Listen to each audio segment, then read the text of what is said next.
एवढ्या भाज्या बनवल्या होत्या, पण सगळ्याच लक्ष या ठेच्याकडेच होतं. तर ठेचा बनवण्यासाठी कांदा, लसूण, शेंगदाणे, हिरवी मिरची छान असं परतून घ्यायचं. आता या सगळ्याचं प्रमाण थोडं कमी जास्त केलं तरी चालेल. परतल्यानंतर खलबत्त्यामध्ये टाकून घ्यायचं, त्यामध्येच टमाटेही परतून घ्यायचे. आता कढीपत्ता, कोथिंबिरी टाकली आणि छान हे ठेचून घ्यायचं. आता वाटतानाही काय करायचं, एकदम बारीक पेस्ट नाही वाटायची, तर थोडं अधरवधर वाटायचं.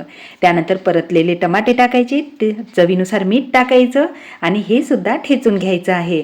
आता मिक्सरचा या ठिकाणी अजिबात वापर करू नका, खलबत्त्यामध्येच वाटून घ्या, कारण याची चव खूप मस्त लागते. आता जसं पाहिजे ना तसं या ठिकाणी वाटून तयार आहे. जर तुम्ही अजिबातच तेल खात नसाल तर असंही खाल्लं तरी खूप भारी लागणार आहे.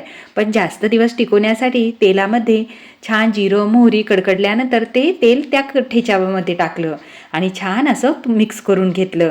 म्हणजे जास्त दिवस जरी राहिला ना तरी खराब होणार नाही. पण जास्त दिवस राहण्यासाठी हा राहिला तर पाहिजे. कितीही भाज्या असल्यानं तरी हा ठेचा सगळ्यांना भारी आवडतो आणि चवीला म्हणसाल तर एक नंबर लागतो. भातासोबत, भाकरीसोबत, धपाट्यासोबत, कशाही सोबत खा. पण माझी बनवायची पद्धत सांगायला विसरू नका.